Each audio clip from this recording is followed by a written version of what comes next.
All right, this is CS50's Introduction to Cybersecurity. My name is David Malin, and this week let's focus on securing systems, particularly those that are somehow networked or even internetworked as well. Now, recall from last time that we presented encryption as really the solution to a lot of our problems, and that's going to be a building block that we continue to use to solve a lot of our concerns around the security of not only our accounts, our data, but now also our systems. For instance, let's consider something that you yourself are perhaps using right now, which is Wi-Fi, somehow connected via wireless technology to the internet and beyond. So probably by now you realize that when you're on Wi-Fi, you have to first choose your network. And you might choose your network from a drop-down menu on your computer or the like, or it might auto-select it. But there's at least two types of networks. One that are unsecured, and then two which are secured in some way. And odds are you recognize, and you've already been taught through practice to recognize the little padlock icon on your phone or laptop or desktop as signifying that your Wi-Fi connection is indeed encrypted. Now, what does that actually mean? Well, in particular, in this context, it would mean that any of the traffic, any of the internet packets of information, so to speak, like envelopes of information going from your device off onto the internet, are somehow encrypted, at least encrypted until they reach whatever device your device is talking to wirelessly. So you have a encrypted connection between that wireless device, often called an access point. Now, what is the actual technology that's being used to secure Wi-Fi networks nowadays? Well, hopefully you're using among the latest versions of this, Wi-Fi Protected Access, or WPA. And this has evolved over the years, and there have been a few different versions. And so in general, whenever you configure a phone or whenever you configure a laptop or desktop, ideally you're connecting to a device nowadays that supports this technology and the latest version thereof. And in a nutshell, what that ensures is that indeed your traffic from your phone, laptop, or desktop is somehow scrambled between you and that other device. And that device, in turn, is probably connected to devices called routers, computers that route left, right, up, and down information on the internet, which might then connect to other routers until it finally reaches its destination. So for our purposes, though, Wi-Fi protected access and using a secure Wi-Fi network is only technically encrypting your traffic between you and whatever device is maybe on the wall, on the ceiling, nearby, the little thing with antennas, perhaps, that you yourself are actually talking to. So why do we care about this? Why do you want even your Wi-Fi connection, for instance, to be encrypted? Well, it turns out a lot of what you and I do on the internet isn't necessarily encrypted already for us. Now, fortunately, this is decreasingly the case. The world has gotten better about using more and more encryption in various products and software and applications that you and I use, but not necessarily, because odds are even some of you are probably in the habit of typing http://www.example.com or whatever domain you're actually trying to visit. Now, maybe you don't type even that, but you're certainly familiar with this prefix, this acronym HTTP, which stands for Hypertext Transfer Protocol, which is a fancy way of saying that this is a protocol, a language that computers use when talking on the World Wide Web, or web for short. So what do we mean by that? Well, if you're sitting down at a browser on your phone or laptop or desktop, and you're visiting a URL that starts with HTTP, your device is about to communicate with some remote server using this protocol, this language, really a set of conventions for talking between each other. But the catch is, per last week when we focused on the security of our data, the information or the packets of information that we're sending from browser to server and back are vulnerable to eavesdropping potentially if you're only using HTTP. Well, why is that? Well, HTTP by definition is not encrypted. It's just text messages, often English-like in nature, but they're not at all scrambled, which means if Alice is sitting at her desktop or laptop or phone and trying to visit some website, here represented as our friend Bob, there could be some third party, Eve, who's eavesdropping in between, a machine in the middle, so to speak, that could be looking at every request Alice is making and every response that Bob is sending, if again, Alice is the user in the story and Bob is the web server in this story. So you're vulnerable if you're only using HTTP and certain other protocols or technologies to these machine-in-the-middle attacks. And the attack in this case might just be someone nosily trying to know what it is you are doing on the internet, but worse, they can even manipulate what you're sending or receiving if these systems are not using some form of encryption. So let's take a specific example. When you visit a website on the internet, you are downloading effectively a language called HTML, Hypertext Markup Language. If you take a course like CS50 itself or an introduction to web development, you'll actually learn a language that looks a little something like this. And I've shown only the highlights using ellipses here, ... to wave my hands at details that won't matter, but this is the kind of text or language that we get back from a server when you visit something like http://www.example.com. But notice that this doesn't seem to be scrambled. Even though it might look cryptic to you if you've never written or seen HTML before, it doesn't look like random zeros and ones, certainly. It looks pretty intelligible. And in fact, it looks somewhat English-like with words like body here. Well, the catch is, if this is the response coming back from a web server to a web browser, for instance, Alice's own, what could happen is that some eavesdropper, some machine in the middle, could actually inject additional HTML code into the web pages that you and I and Alice are downloading. Now, what is this representative of? Well, this is another feature you might learn in a course on website development, but let me highlight just one key phrase here because this is a common use case. It is possible, therefore, for a machine in the middle to inject something like advertisements, or worse, something actually malicious that tries to steal your data in some way. But a common scenario for this machine-in-the-middle attack is when your internet service provider, or the coffee shop whose Wi-Fi you're using, or the hotel whose Wi-Fi you're using, wants to inject advertisements into maybe each and every web page you are visiting, even if those web pages weren't even designed to have advertisements. These things might be prepended to the very top of the page, for instance. Now, the reason that machines in the middle are able to do this, though, is simply because if you're not using encryption and Alice and Bob are communicating insecurely in that sense, well, there's no telling what they could add to the responses that are coming back from this web server. Let me pause here before we move on to yet other threats to see if there are now any questions on this particular attack. How to detect machine in the middle and get rid of it? A really good question. So how can you detect a machine in the middle and get rid of it? That certainly should be a worthy goal. Short answer is you cannot necessarily detect it. It is possible that a machine in the middle can be doing all of this without your own knowledge. How do you get rid of it? Well, that too is going to be the focus of today. Namely, encryption is going to help us push back on exactly this threat.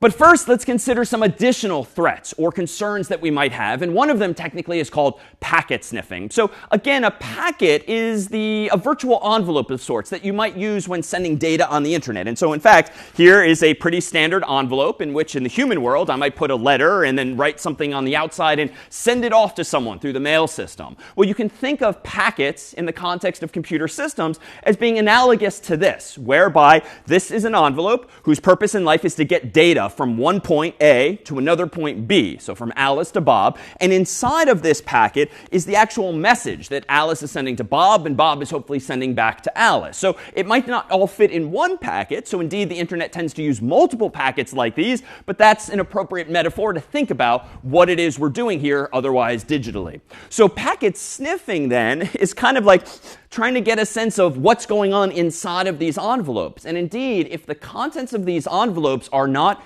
encrypted, scrambled securely in some way, well then any machine in the middle can technically take a quick glance inside of these envelopes, so to speak, see what's inside of them, even change what's inside of them as we've seen, and then pass it along. So what are the implications for what this makes possible, therefore, if you are vulnerable to packet sniffing by, again, not having your systems use encryption when they are talking to one another? Well, here, for instance, is one example of what could be inside, metaphorically, an envelope like that.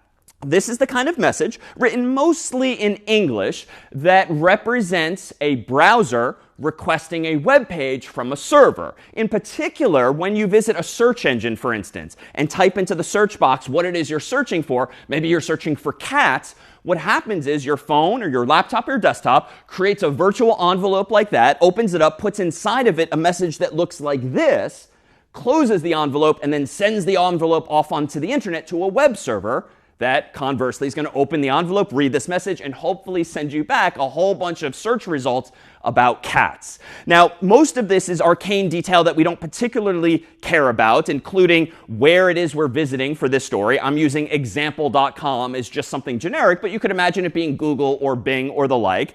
Here you have a command get, which means literally get me a web page. /search is implying that I'm searching for something, but here's the interesting part. What I'm searching for is a query for cats, where a query is a question or a search request of yours, and cats, of course, is what I'm searching for. So this is to say, inside of this envelope, whether you're searching for cats or dogs or anything else, there is some mention of that search query inside of the message, inside of that envelope that's being sent from Alice to Bob, or from you to Google or Bing. Lastly, there's this mention here, which is referring to exactly the same protocol, HTTP, in this case, perhaps version 3, but ultimately, it's the yellow highlighted text here, that mention of cats, that's worrisome if some machine in the middle, some adversary, can sniff this packet and see what's going on inside. Now, there's other threats similar in spirit. When you request pages on the internet, you don't sometimes just search for information like cats,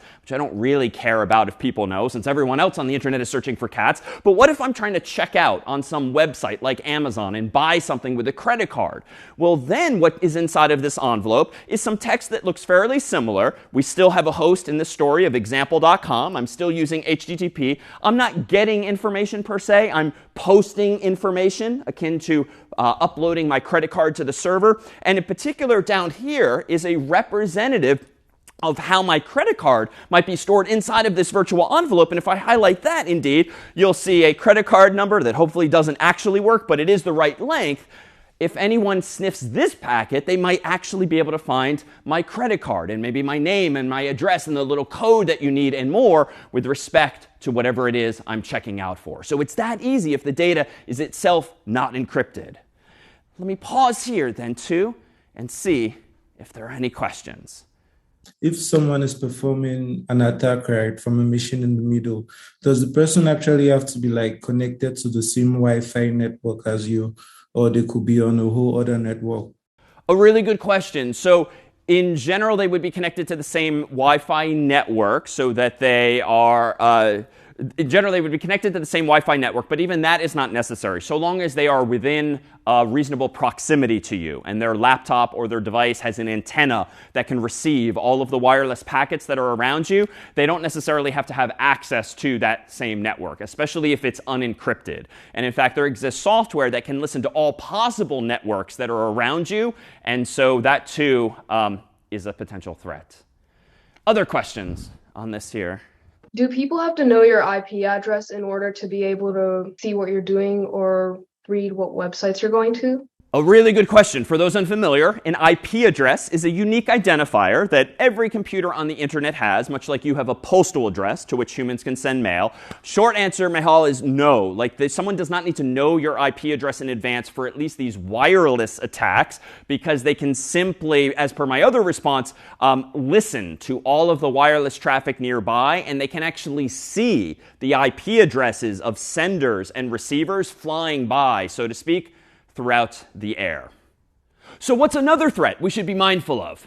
Well, it turns out that most anytime you visit a website nowadays, one or more cookies are installed in your computer. Now, what do I mean by that? When you actually visit a website for the first time, particularly one that you need to log into, and therefore that needs to remember you when you click on different pages, for instance, to access different emails, add different things to your shopping cart, what the server actually does is a little something like this. The server responds to your request for instance, after logging in, with an HTTP response that first says 200, which is code for OK. It's a so-called status code, similar in spirit to the 404 you might have seen in the real world, but 200 means OK. And then it additionally sends this line of text inside of a virtual envelope that gets sent back to you. Set-cookie, and then this key value pair, so to speak, a word like session, then an equal sign, then a value. Now, in practice, the value is actually pretty big and random with numbers and letters, but I picked something easier to pronounce for today's purposes, 1, 2, 3, 4, A, B, C, D.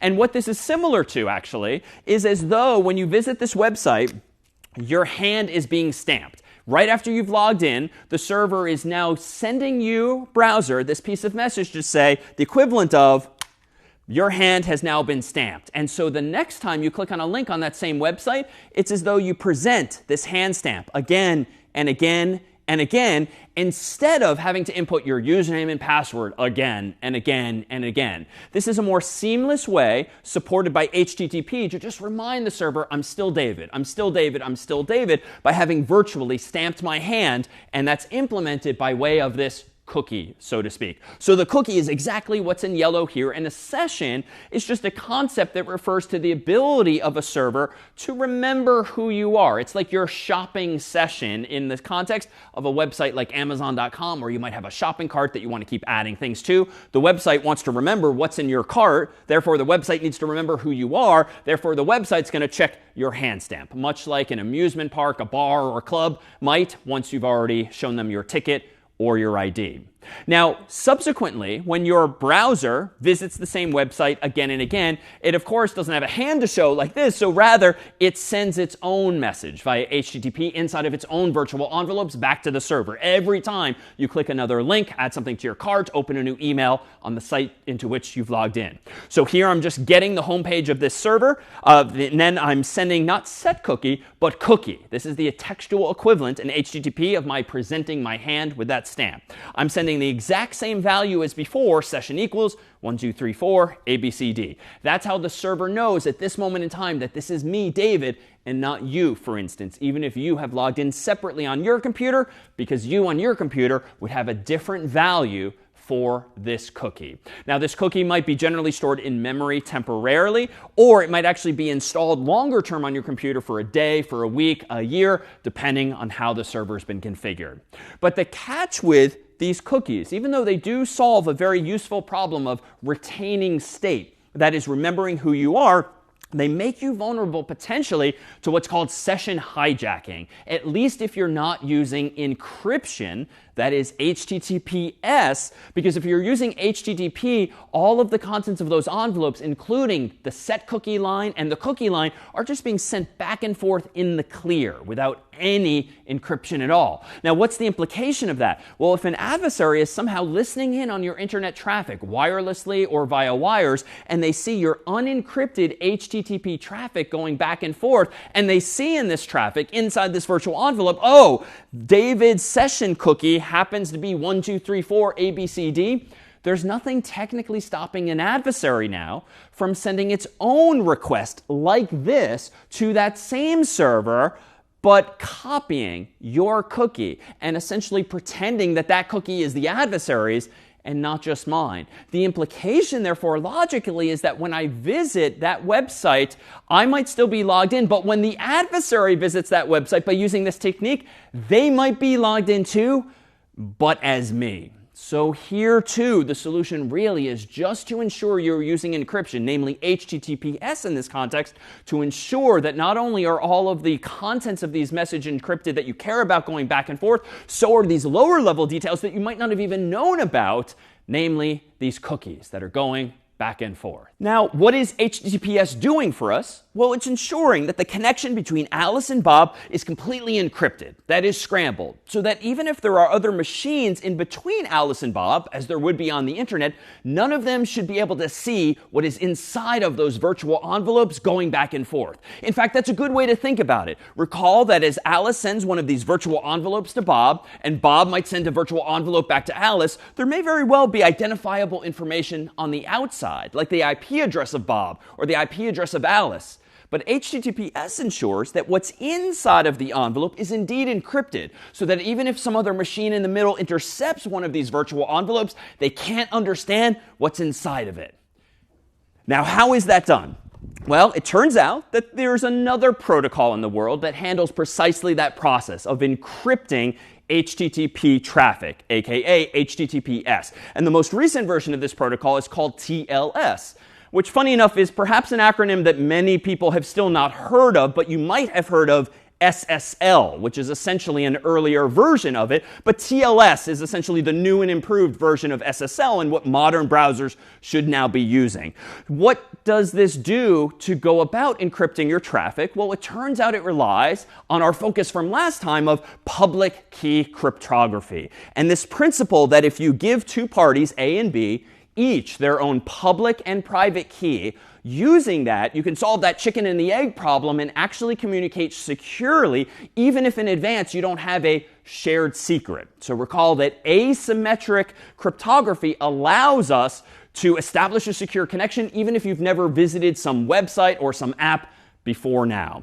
So what does it mean for a browser to be using TLS and thus HTTPS to communicate securely with a web server? Well, the web server in this story now has what we'll call a certificate, a digital certificate. And you can think of this for now as really a public key that has been signed by someone else. So the website has a public key and a private key, and the private key, as always, stays private. But in this case, the web server has a public key that's also been digitally signed by some third party. And for now, let's assume that there are some big third parties out there, companies really, that we all, or at least the browser manufacturers, the Googles, the Microsofts, the Apples of the world, all trust on our behalf. And they are the ones signing off on the legitimacy of these so-called certificates. Well, these certificates technically are of a type called X.509 if you're curious about the type of protocol being used, but this is just the standard format in which these certificates live.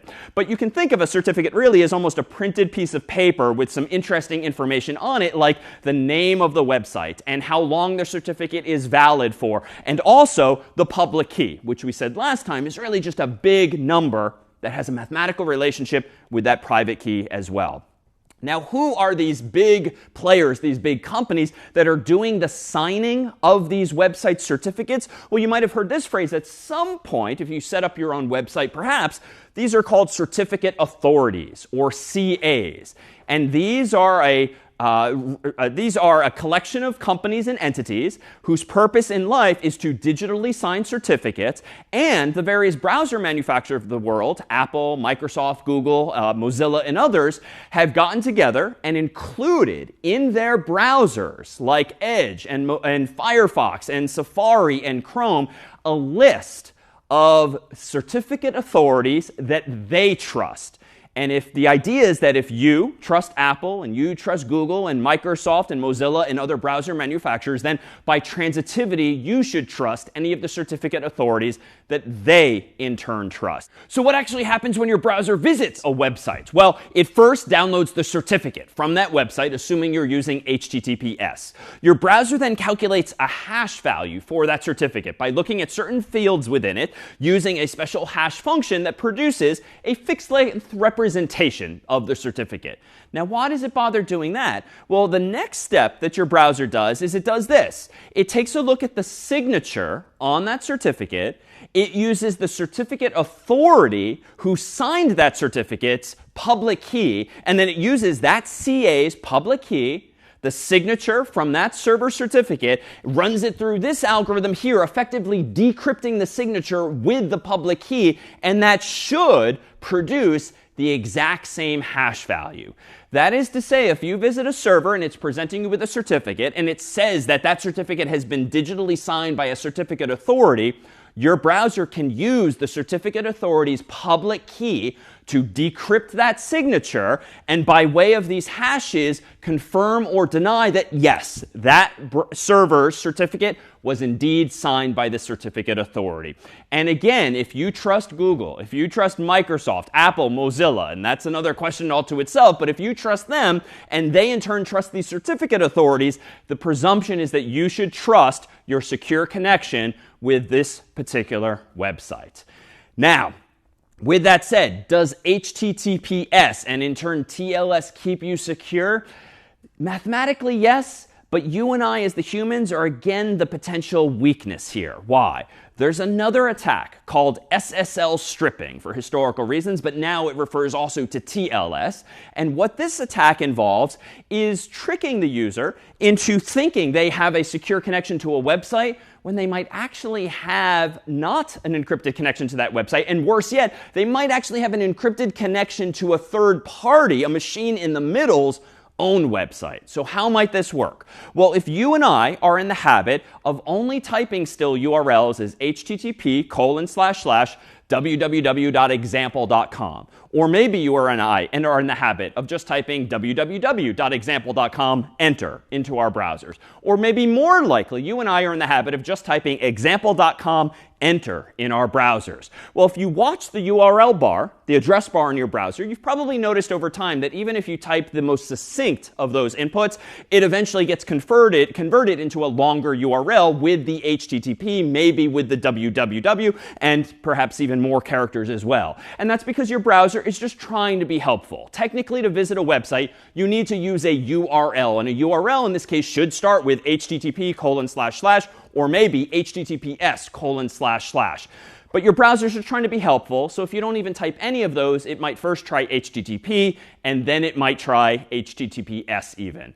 But the catch is that if you start your interaction with a web server using HTTP, that alone might be enough of a window of opportunity for an adversary to do something malicious with the packet of information you're sending to the server, and then maybe send you back a response that tricks you into ending up at some other website altogether, or perhaps just the adversary's own website, and they might be super clever and make you think that you have a secure connection to the original website that you visited. So what do I mean by that? If inside of your browser's virtual envelope is an HTTP message like this, which is just saying, get me the homepage of example.com. But suppose for the sake of discussion that you are not using HTTPS, you just typed HTTP or nothing at all, and you're trusting your browser to fill this in for you. What might come back from the server? Well, the server could respond with a message that says this, HTTP version 3.307, which is another status code which means redirect the browser to a different URL. This is the browser's way of saying, detour, go to this other URL instead. Well, what location is that URL at? Well, perhaps this one here.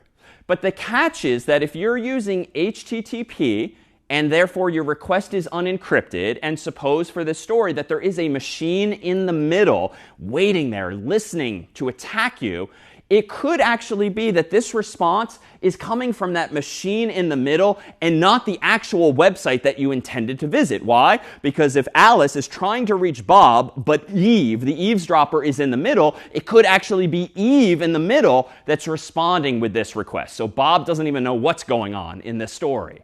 But the catch is here, notice that this eavesdropper, this machine in the middle, is particularly clever because they're suggesting that you be redirected, per this status code 307, to https://. And odds are you and I are probably in the habit of at least making sure that our browser says secure, or that at least you're at an HTTPS URL. So you might think, whew, good, everything is the way it should be.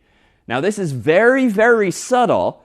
But what if I draw your attention to the actual URL I'm being sent to here? At least on a US English keyboard using this particular font, this is no longer example.com, example.com. This is now indeed examp1e.com. So this is a particularly subtle attack whereby the adversary in this story seems to have bought a domain name that looks very similar to example.com with an L, but they instead used the number 1, which in some fonts and on some screens looks so close to an L that are you or I really going to even notice this difference? The implication, though, of this subtlety is that you might very well have a perfectly encrypted connection using HTTPS to a server, But it's not Bob's server in this story. It's now Eve's server in the middle. So SSL stripping in this case refers to an attack whereby you're sort of stripping out what would be an HTTPS redirection to the right place, and maybe you never even end up at HTTPS, and the eavesdropper in the middle always keeps it as HTTP. But an even more malicious adversary might take it one step further and actually redirect you to their own HTTPS site, at which point you might be vulnerable to the phishing attacks that we've discussed before, where you might provide information into a website that is not actually legitimate. So how can you mitigate this kind of attack? Well, one, if you're a user, a consumer, you could just get into the habit of always typing out HTTPS : and then the domain name that you want to visit. I will concede that that can get tedious quickly, but that is hands down the most paranoid solution to implement here, because you know you will end up at HTTPS. Hopefully the website actually supports HTTPS, but most websites nowadays certainly do. With that said, if you're on the flip side of the story and you're actually the designer of the website, the business owner running the website, or you have control over not the browser but the server, there's a few different things that you can do. And in fact, you can use a protocol called HSTS, which is to say you can actually configure your server to provide hints to browsers that, you know what, they should always use HTTPS when talking to the server, no matter what the human has decided. And HSTS here, for Hypertext Strict Transport Security, has you, as the administrator of the server, just configure your server to send an additional HTTP header. That is to say, an additional line of text inside one of those virtual envelopes that just informs the server that we really want to be strict about our transport security. That is, we want to be using TLS. We want the user to be using HTTPS. And here, the server is telling the browser, assume that this is the case, that I want you to use strict security for at least 1 year. This is the number of seconds in a 365-day year, for instance. That's just a really long time telling the browser that, yes, I'm going to keep my security on for at least a year, which should be the case anyway. But you can further configure your server to not just output this response in every one of those virtual envelopes going back to browsers. You can even more protectively say, use strict security for subdomains as well. So even if my user is at example.com, also make sure that their browser uses HTTPS for something like www.example.com, where in that scenario, www you can think of as a subdomain because it's part of the example.com domain itself. And so what is this telling the browser specifically? Even though you might accidentally, conveniently visit a website for the very first time using http:// because you typed it, or you let your browser automatically fill that for you, if the server responds with this message, the whole point of HSTS is that the second time, the third time, the 300th time, the 3000th time that your browser visits that exact same domain in the future, up until at least a year from now, it will automatically switch you to HTTPS. And it very protectively won't even let you visit the HTTP, even if that's what's in the URL bar. It's just going to say, nope, I've been told to use HTTPS instead. And that therefore decreases the window of opportunity for adversaries to just that very first request that you might make accidentally, conveniently, that's using HTTP. But every subsequent request from your browser, according to this model, will now be HTTPS instead. And you can go one step further too. If you're the administrator of a server, you can also include the keyword preload in this message that's inside of all of these virtual envelopes. And what that will further tell the world is that if the browser manufacturers would like to preload this information into Chrome, into other browsers that humans download, you can even eliminate that first window of opportunity, because you can have your domain name included essentially in the source code for browsers like Chrome, so that when people download Chrome itself, visit your website like example.com, your browser will already know that they should not use HTTP with this website. They should use HTTPS. Questions then on HTTP, on TLS, on HSTS? It's a lot of acronyms, but realize that some of these defenses are available to you as a user, and some of you, if more technical, these defenses are available to you as system administrator. So you mentioned that there is such websites as exam1e.com, and they very similarly look to example.com. And I know that registrars fight against phishing websites like this. And whenever somebody tries to register a domain that's looking a little bit suspicious, it usually marks it as fraud and suspends it. So how do such domains still exist? And why is it so common? That's a really good question, and that's great that registrars, who are the companies in the world that sell you or rent you domain names nowadays, are being more vigilant when it comes to your buying a domain that could be maliciously used in this way, because it's so similar to a brand name or an existing website. However, there's a lot of registrars out there, and I would conjecture that not all of them are as good as others at doing that detection. There are hundreds of top-level domains nowadays, TLDs, which means that you could even choose example.something else potentially, and that too might not be caught in this way. Now, eventually, maybe, especially when you use it maliciously, you would eventually get shut down. But maybe it's enough to attack one person or 2 or 10 or 100 before it's actually shut down. So these remain theoretical and actual attacks, but there are certainly ways to push back on this. A good question. Others from the group? I would like to know that is HTTP is the best solution for cookies and super cookies to prevent from attack, or should I clear the cookies frequently?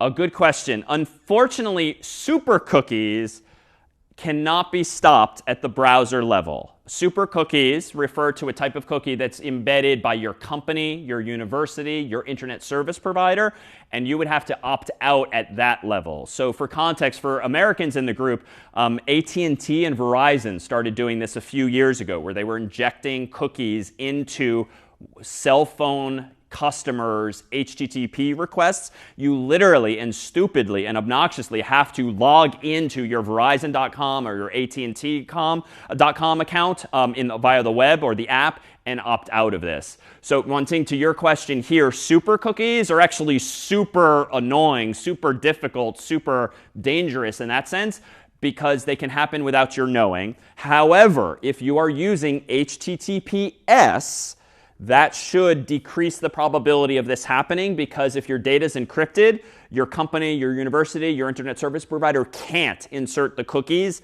into those encrypted messages unless, and we'll talk a bit about this more later, unless you have given permission to your company or university to install special software on your Mac or PC. So in short, simplest advice is always use HTTPS, and if you have a cell phone provider, Google around, find out if they might be doing this to you, and if so, figure out if you can opt out. How about one more question here? My question will be, like, from a macro perspective, will it be feasible in the same way that there are machine-in-the-middle attacks, machine-in-the-middle verifications? Like, you know that a request from, let's say, my cell phone to the Zoom meeting right now needs to do so many hops to reach the server, right? Will it be appropriate if between each hop, every packet will get like a stamp, like a passport to verify the integrity of the connection? Potentially. The catch is, and if I'm understanding the question correctly, the catch is you, I, we don't control all of these machines in the middle when it comes to routers. So it's possible to do what you're doing, but there just isn't coordination at that level. And so per our discussion last week of end-to-end encryption, in general, it's best that the sender and receiver worry about doing the encryption, because that way you don't have to trust anyone in between you, any machines in the middle, so long as you are using a protocol that supports some form of encryption end-to-end. So how else can you keep your systems secure, particularly when they're communicating with others? Well, another technology with which you might already be familiar is this, a VPN, or a virtual private network. Now, whereas HTTPS only secures your web traffic between browser and server, a VPN is, dare say, a more powerful technology because it encrypts all of your internet traffic between you and whatever VPN server to which you're connecting. So how does this work? A VPN allows Alice and Bob to establish an encrypted channel that even if there are machines in the middle, routers or otherwise, that shouldn't matter because Alice and Bob are using cryptography to encrypt all of the information going in between points A and B. Now, how might you use this? Well, it's very common if you work for a company that itself has servers that you might need access to, whether it's email or files or anything else. You might, from your laptop, have to, by policy at that company, connect to your company's servers via VPN, virtual private network.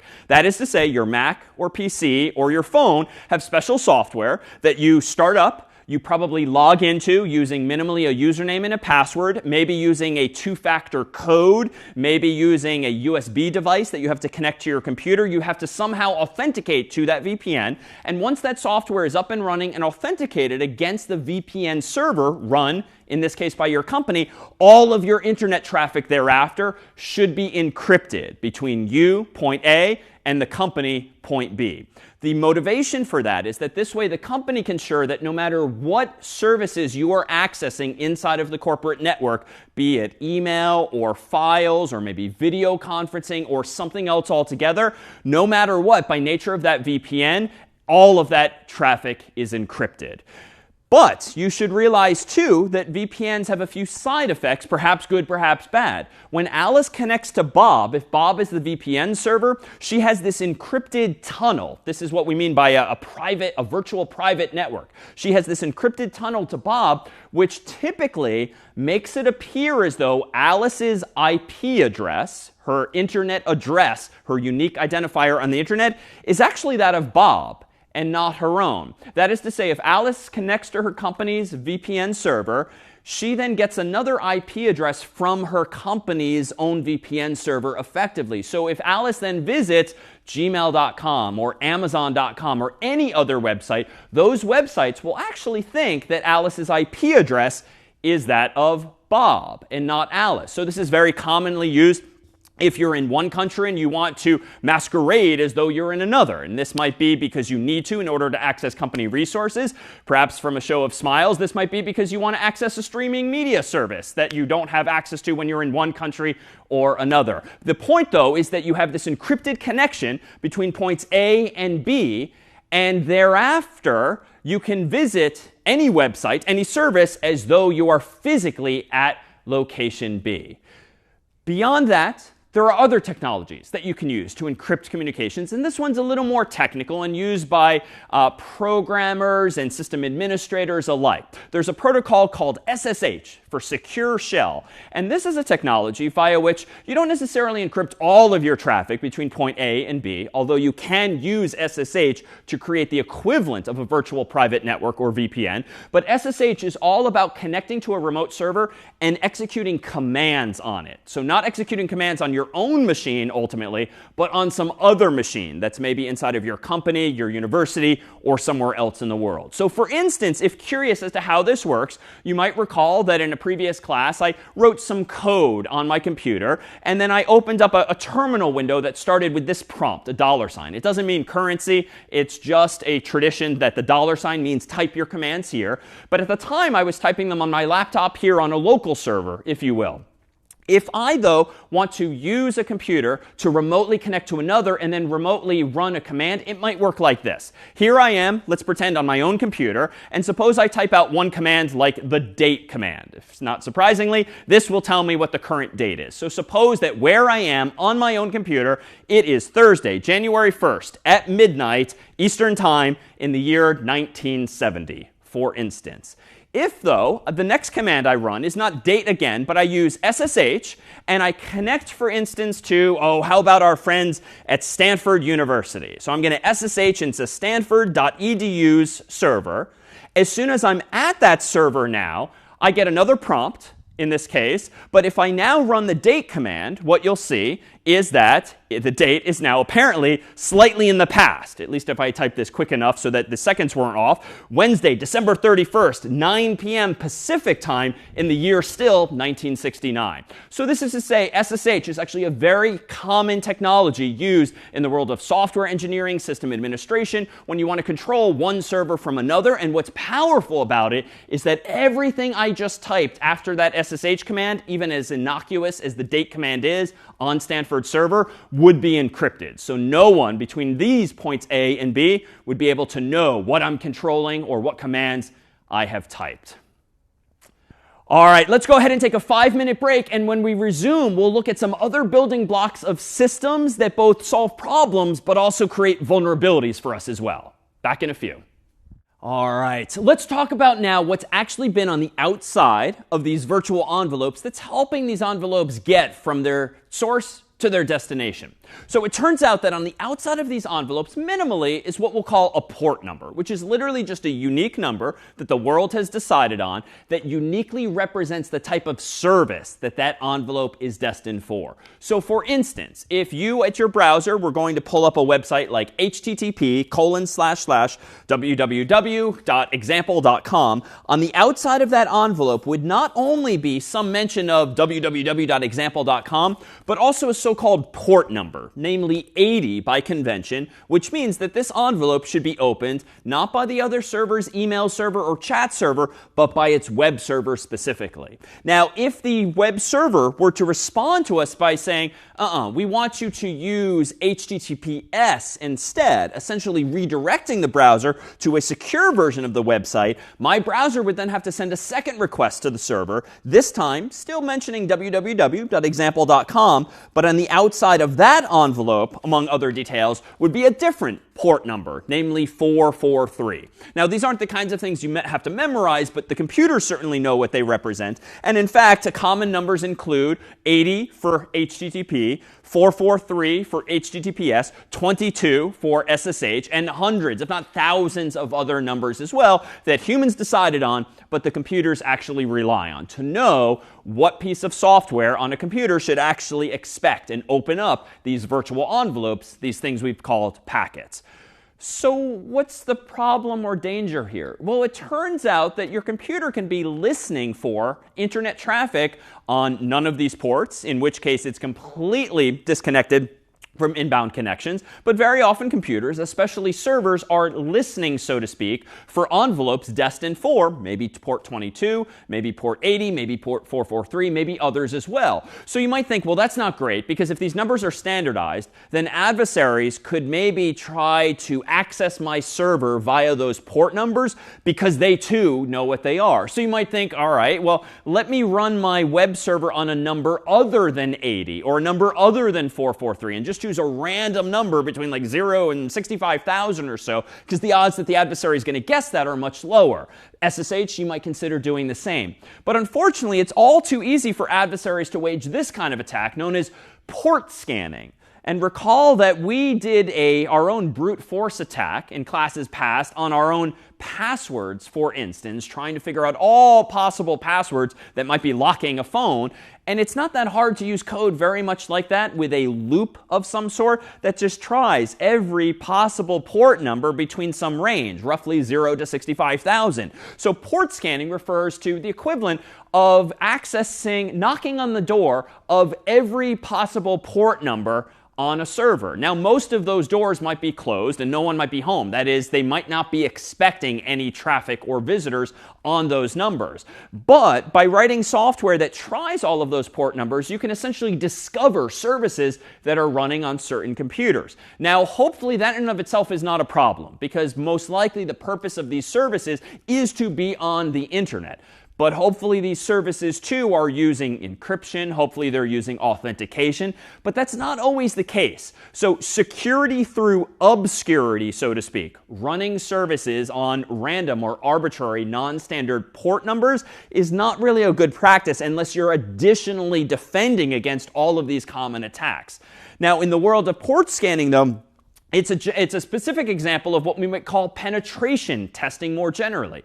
Penetration testing, or pen testing, is actually a skill, a technique, a job even, whereby you are hopefully not an adversary, but hopefully a well-paid consultant whose purpose in life, or whose vocation in life, is to actually try to penetrate someone's network or penetrate someone's system. And what do I mean by that? Well, maybe quite simply, you try scanning all of the ports on their servers just to see if there are ports that are open, that is listening, that shouldn't be, because no sense in opening a door if no one's meant to go through it. Or you might try to penetrate their network or system in some other way. Maybe you might try to brute force your way through passwords. Maybe you might try to socially engineer the employees of that company or the like. So penetration testing is all about someone who, for good purposes, is trying to find possible weaknesses in your infrastructure so that hopefully you can pay them and thank them, but then fix those problems before actual adversaries try to exploit it for malicious purposes instead. So this might also be referred to as ethical hacking, where you get all of the cachet of being a hacker and really good with computers, but the upside of doing it ethically, which is to say that if you are in the business of trying to find faults with systems, you don't have to do it for illegal financial gain, but for very much legal financial gain instead, as in someone will pay you to find faults in their system so long as you tell them and only them first so that they can actually fix the same. And in fact, in this world, there's a gamification of it of sorts in certain companies where you might have a red team whose purpose in life in this game is to actually try to penetrate the network or find some faults, and then the blue team, so to speak, whose purpose in life in the story is to defend the systems against those attacks. And so that too has often yielded better results for some folks, given that it helps them find weaknesses before adversaries who don't work for them do.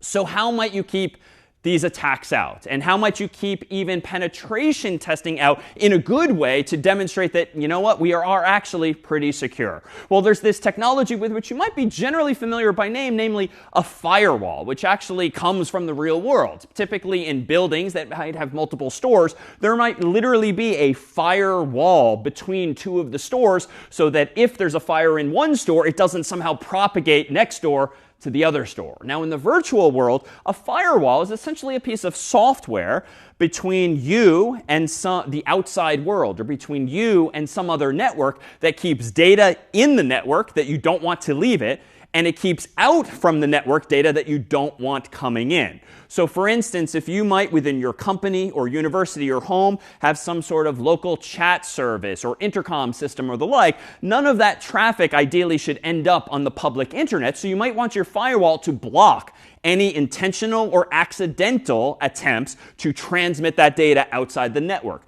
Conversely, if you have a private network that you only use for home computing and watching streaming media and the like, you are not yourself a server, and you certainly don't want random on the people trying to connect to your laptops or desktops or servers in your home. You might want your firewall to keep all internet traffic out. Now, with that said, there are some problems when you want to use services where you do need to talk to someone on the outside world, maybe like a Zoom call or the like, but there are technologies that help mitigate this, so these firewalls are not necessarily absolute. You can open them up or poke holes in them, so to speak, to allow certain services through. So how might these firewalls actually work?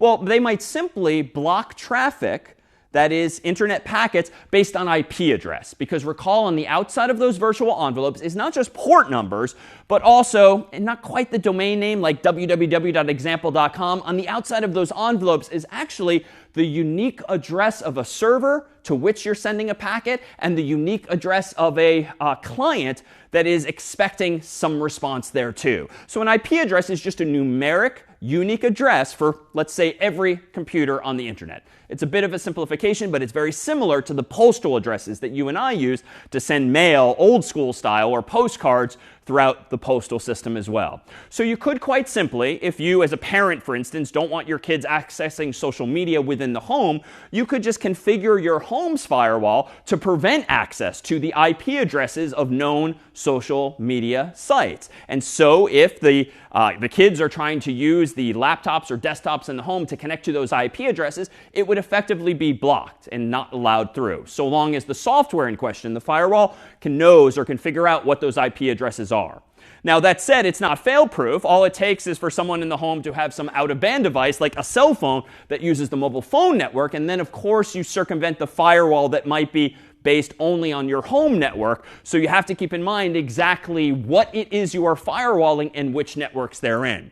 Now, you might not want to block access to sites based solely on their IP address, but perhaps based on those port numbers. So for instance, if you wanted to block all internet traffic in or out of a network, you could just use your firewall to block all of those port numbers. But if, wait a minute, you realize that you still want to be able to remotely control a computer or server in that network, you could open up just one port number, for instance, 22, if you want to allow SSH back and forth, or whatever port number your preferred VPN software uses instead. So you can use firewalls to block traffic based on IP address, based on port number, or even more sophisticatedly via deep packet inspection, which is a big way of saying that even the most sophisticated of firewalls can actually open up, theoretically, these virtual envelopes and see what's actually inside them. And this way you can even more reliably block certain sites by their domain name, not just their IP address, but by their name. You could, for instance, via deep packet inspection, keep an eye out as to who is emailing whom. For instance, corporations that are very concerned about their intellectual property, ideas and products that they have internally, they might use deep packet inspection to make sure that you and I are not emailing the press about some new product under development, or emailing the competition or anyone in the outside world about some product, because via deep packet inspection, you can pretty much look at everything inside of this envelope, be it the sender, the receiver, the contents of the message. But you can also use this too, not just for confidentiality and the like, but also, for instance, to check for malware and malicious software. That is to say, maybe attachments that you don't want to allow through. And we'll consider exactly what those threats might be in just a moment as well. Now, how might a company, a university, or even a home implement this kind of firewalling, or more deeply, this deep packet inspection? Well, we're essentially describing a technology that you would call a proxy. And a proxy is very often a server, though it doesn't have to be an actual physical server. It can be a piece of software running in your network. A proxy is a device that essentially implements a potential machine-in-the-middle attack. But it's not quite an attack in this way. It's by design. A proxy is a device, a server, or a piece of software that sits between two other points. So in this case, Alice might be someone on the inside of a network, Bob might be someone on the outside of a network, and Eve, in this case, is eavesdropping literally because her role in this story is to be that of a proxy. And the proxy takes data from one side and ideally maybe hands it out to the other. But this proxy might indeed be eavesdropping, might be a little nosy, and so as a packet comes in this way from Alice, might look in the packet and decide, we're not going to send this to Bob, and then it might just be dropped or effectively deleted. So companies, universities, even home networks can use proxies to decide yes or no whether or not to allow certain traffic through. So in that sense, they're very similar to a firewall. But sometimes proxies are something that have to be configured even for your own devices, because there might be only one path out of a company network, only one path out of a university. But the catch here is that literally all of that traffic by design now is going through this middle point. And here's where things can get troubling, especially if you do attend a university or you do work for a company where they may be issued your laptop or desktop or phone. So if your company or your school has given you a laptop or desktop or phone, that might be nice that this is one of the perks to have this hardware. But if they have pre-configured it with software, realize that there are implications of that. You might have your own username and password on that laptop or desktop or phone, but they might have installed administratively, with root access, so to speak, some kind of software that could actually be monitoring everything you're doing on that computer, and this is not uncommon in the corporate workplace. But they can also do things more technically, like they could install their own certificate authority on your laptop or desktop or phone, essentially adding to the list of certificate authorities that Microsoft and Google and Apple and Mozilla have baked into their own browsers. The implication of this is that even if you think that you as Alice can securely communicate with Bob, and maybe Bob in this story is gmail.com or amazon.com or facebook.com. Even if you think that Alice and Bob Alice, can communicate securely with Bob and establish a connection between https://gmail.com. If your browser, that is your phone or laptop or desktop, has a certificate installed by your company or university that's acting as a CA, or certificate authority, essentially your computer could be tricked into thinking that you're connecting to the real gmail.com, but you're actually connecting to the company's proxy server. But because you have this additional certificate on your computer, even though the company is masquerading, pretending to be gmail.com, you're actually connected to their proxy server. And they might actually be forwarding your traffic somewhere else, but this is a definition of a machine in the middle attack, but it's facilitated by someone else having used our technologies that we talked about earlier to trick, really, your local device into thinking that this is the real gmail.com, whereas the math might actually be based on the company certificate, not on Gmail's own. So be mindful of that again whenever you're using a device that has left your control or has not always been under your control, that you do not necessarily know what is installed on it. So how else might a company, a university, be observing or keeping an eye out, either for good or evil purposes? Well, they actually might also be doing something that we might call URL rewriting. So if you have a company or school email address via which you receive mails from the outside world, you might notice that whenever an email contains a link, if you hover over the link and look in like the bottom corner of your browser, it might actually not go to the actual link destination that you think it does. It might actually go to a URL like this, maybe https://example.com URL equals something. And the implication of this here is that what companies and schools might do to combat malware, maybe malicious software that could be accidentally installed or sent your way via URLs, or to prevent you from accessing phishing websites that are trying to steal your or the company or the school's information, they might automatically, through some kind of proxy server, acting in this case on email, change every URL in an email you receive to be example.com, and then embed at the end of that example.com URL the actual URL so that you can still reach your destination. But the implication of this is that if you click on this link here, you're first going to visit example.com. That's going to include some data from that proxy server that has added URL equals something, where something might be gmail.com, amazon.com, whatever the actual URL is. But because the company or the school in the story controls example.com, they know what URL you're trying to visit. Now, one, they could minimally just log that information and know that, oh, David seems to be visiting Gmail again.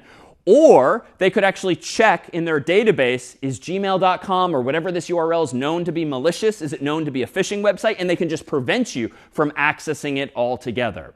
So this is another form of proxying that's actually very explicit, because you're embedding the machine in the middle quite literally as example.com or whatever your university or your company's domain name is.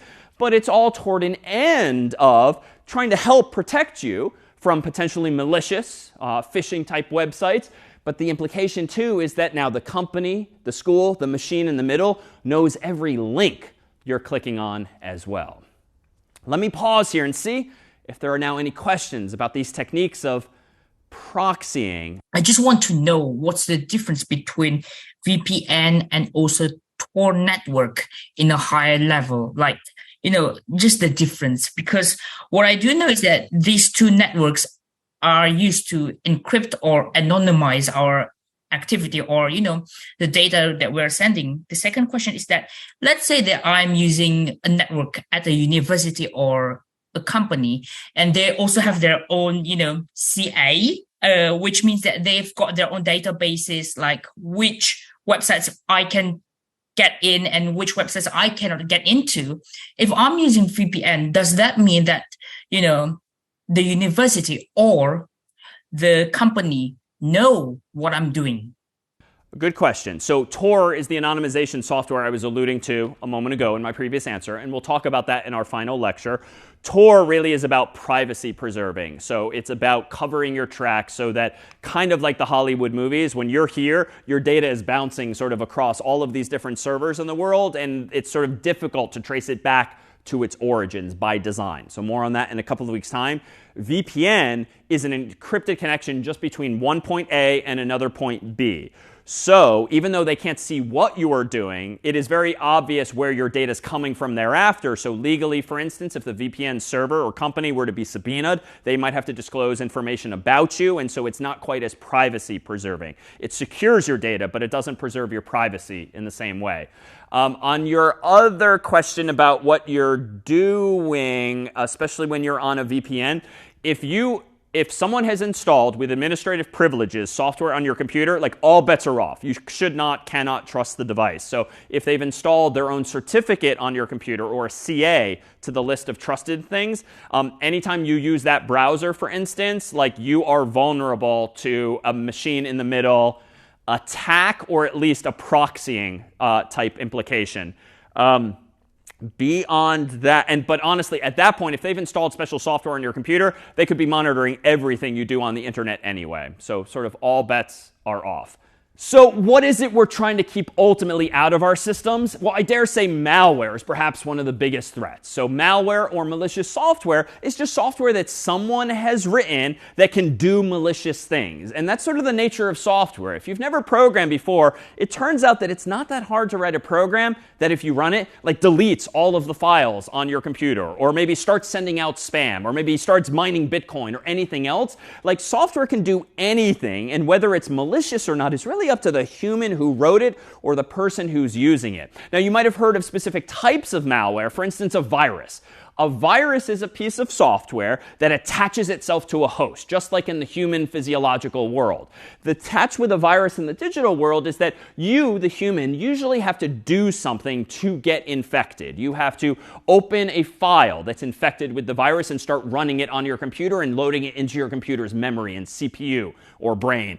You have to click on an attachment in an email that's perhaps infected. So viruses generally require human intervention and really human mistakes. You're exposing yourself unintentionally to a piece of software that can now do anything. And a virus can literally do anything that a piece of software can. So it can delete all the files on your hard drive. It can send spam. It can start Bitcoin mining. It can email all of your files to an adversary. Like, once you have a piece of software running on your computer, all bets are off. So you might wonder then, well, what's the line between a virus and, like, Microsoft Word or some Spotify or some other piece of software you install on your computer? I mean, really, it's ethics at the end of the day. We are trusting that Microsoft Word and Spotify and other software you might install on your Mac, your PC, or your phone just isn't doing bad things. Because very often, once you have a piece of software on your computer, it technically can do anything that the operating system, Windows or Mac OS or iOS or Android, make possible, thanks to those manufacturers. And it really is a code of ethics. It really is perhaps capitalistic pressures that ensure that companies aren't necessarily infecting us with software that's doing bad things. Why? Probably bad for business, if nothing else, if they're caught doing something malicious. But with that said, for historically, it's quite possible for software to be written even within the constraints of an operating system that does bad things, and heck, maybe it's even accidental. It has absolutely been the case that sometimes software deletes things that it shouldn't because some human made a mistake. Now, with that said, gradually the world is getting better at designing better and better operating systems that try to sandbox things. And iOS, which runs on iPhones and iPads and the like, is actually particularly good at this, whereby, sometimes annoyingly, apps can't do something without your explicit permission. Now, you and I might not give much thought to just saying, okay, because we want the software to do its thing. But more so than operating systems past, you and I are increasingly being allowed allowed to weigh in on whether some piece of software can use the network, can turn on the camera, can turn on the microphone. So thankfully, we're getting more and more building blocks to mitigate some of these concerns. But there are still viruses in the world, and you can be infected by them, whether it is some file you've downloaded and run or some email attachment you've clicked. But more worrisome is another type of malware that we might call a worm. And a worm is very similar in spirit to a virus in that it's just malicious software. It can do anything. But these things can travel from computer to computer even without interaction by humans. Now, how does this work? Well, a worm, theoretically, once it's installed on one computer, having infected it and running, well, it could do that technique called port scanning from earlier. And maybe it can use that infected computer's internet connection and just start scanning the local network or a broader network for IP addresses of other computers and ports of other computers. And if one of those computers' ports happens to be listening, and for unfortunate reasons, that computer is not using encryption, it's not using authentication, and it's vulnerable somehow, theoretically, that worm can travel from computer to computer to computer by making these network connections via these ports at these IP addresses. And that is quite often how they have spread. It's the result of mistakes in software. It's the result of there having been holes in our firewalls, in our systems, by allowing them through via these techniques. So what's the downside, really? Well, beyond just wreaking havoc on your own computer by deleting all of your files, spamming people, Bitcoin mining, and the like, actually what adversaries have increasingly been doing over the years is creating botnets, so to speak. That is, it turns out it's more valuable to an adversary not to completely disable your system, because that doesn't really serve them long term, but maybe to install software on your computer that's just constantly running. And it's not actually doing anything bad to you. None of your files are deleted, no spam is being sent, but you are infected, and there's just some piece of software constantly running on your computer. But maybe this adversary has somehow figured out how to infect not just your computer, but my computer and your computer and your computer and your computer and hundreds, thousands of other computers in the world.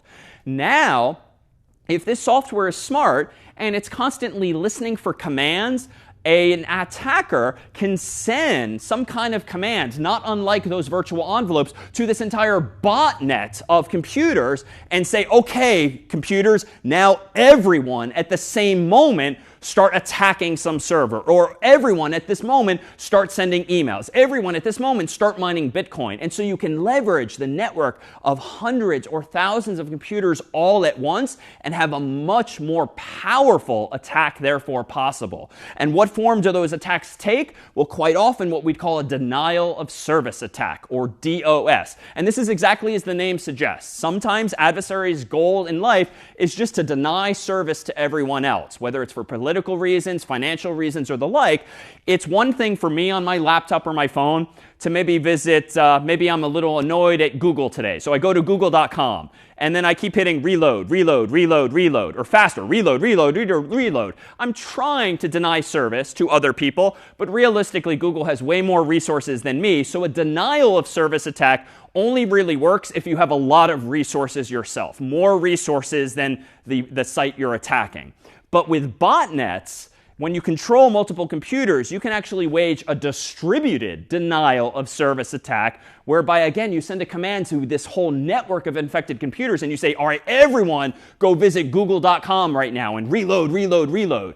And when it's hundreds or thousands of computers doing it to Google, or maybe not someone as big as Google, but maybe a small business that they're annoyed at or they're competing with, you can, via distributed network, try to deny service to actual customers or users of that site. Why? Well, a computer, long story short, only has so much memory, only can do so much per unit of time. And if you completely distract a computer or server by all of these requests that are sort of bogus, then the good requests from the real users, the real customers, can't necessarily squeeze in. And so you're denying service to other people. And distributed is particularly malicious. Why? Well, once a company figures out what's happening, like Google, they could just block with their firewall my IP address, for instance, coming from my phone or my laptop or other device. Once they know where the attack is coming from, they can just deny, or they can block service there. But if it's distributed, if it's coming from all of us or thousands of people, thousands of IP addresses, then it gets a little harder. Like technically, they could just block all of our IP addresses, thousands of IPs. But very often, you and I share IP addresses if we're on the same campus, on the same corporate network. Even though locally we might have unique addresses, to the outside world, we might all share one public address from our whole company or school. And at some point, it's not going to be in Google's best interest in this story to block all of those IP addresses, because then we might be denying service to actual good people on this campus at this company who just happen to be on the same network as this attacker or as this infected computer.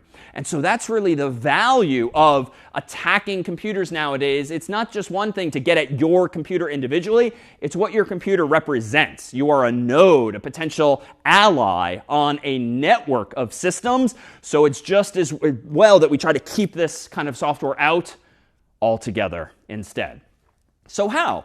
How do you keep it out? Well, for years you've probably heard about, maybe you've been using antivirus software, and that's exactly what it does. Antivirus software is software you either download for free, maybe pay for, install on your computer, and it's generally constantly running. Or maybe it runs on a schedule to check, are there any known viruses or worms on this computer? And if so, let's delete them, or let's somehow remove them safely. And maybe you have to reboot to get them out of memory, but then maybe you're back in business. To be fair, that might be too late, because the emails, the spam might have been sent, the files might have been deleted, but it at least gets it out of there for the future time at least.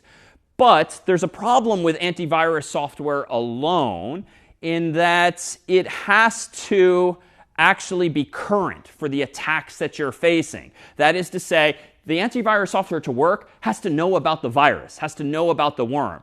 Now, how can you make sure you're always current? Well, you can enable automatic updates with your antivirus software or even your operating system more generally. And in recent years, the world has kind of realized that even though there are downsides of automatic updates, it's generally proving to be, it seems, a net positive for society. Why? Because it ensures that you and I and everyone else are generally running the latest versions of software, which generally means we've fixed security holes, that is, security-related bugs in previous versions, so that at least we're not vulnerable to yesterday's mistakes. You know, we're still vulnerable to today's and tomorrow's mistakes when people continue to write software that's buggy, but at least we're staying current. This also ensures, too, that companies can focus their resources generally on the newest versions of software, and they don't have to worry about being backwards compatible and spending time and effort and distraction on software that might be older and older and older. So enabling automatic updates is generally proving to be a good thing, I dare say. But there are downsides. You know, Google, Microsoft, Apple, and others, they're not perfect, and it has definitely been the case that they or companies have released an update that actually breaks your computer or mine, in the sense that now I can't access it or something went wrong. And so generally automatic updates are not something you do to all of your customers all at once, but maybe a few, then a few more, and just to make sure that we're not going to break or brick a whole lot of our users' computers. But generally speaking, turning on automatic updates will at least ensure that you're not vulnerable to problems the world has already solved. And this is a good thing, because there's nothing worse than realizing, oh, I've been attacked and there was something you could do about it. You could have updated your software already. But the catch is that there are also these attacks known as zero-day attacks. And the problem with antivirus software in general, and even automatic updates, is that there's still humans involved in this process, whereby they have to realize, ooh, there's a new virus in the world. Ooh, there's a new worm in the world. Ooh, we made a mistake. You have to fix it. You have to update the antivirus software to detect those new threats or those new viruses, those new worms. So a zero-day attack is an example of attack where an adversary maybe writes their own virus, their own worm, gets it out into the wild, maybe on enough computers that they can do something particularly destructive or valuable for them with it, and the world just doesn't have time to catch up. So even if you have antivirus software installed, automatic updates, it might still take a day, a week for the companies who design that software to update those products for you, So even then, you're still vulnerable. And that's why security really is going to be this multi-pronged approach, especially when it comes to our systems. It's not enough to just use antivirus software. It's not enough just to have a good password. It really is a layered defense so that you create this gauntlet of defenses ultimately that adversaries have to get through. And if they get through one, hopefully you're fine. If they get through two, hopefully you're still fine. If they get through three, maybe then you should start worrying. But security really isn't this absolute. Recall from where we began, we really just want to raise the bar, raise the cost, raise the risk to the adversary so that, again, they hopefully lose interest in little old me. So that's it for today's focus on systems. Hereafter, we'll focus on software, specifically on what you can do, whether you use or write software. And thereafter, we'll take a turn to privacy as well. All that next time.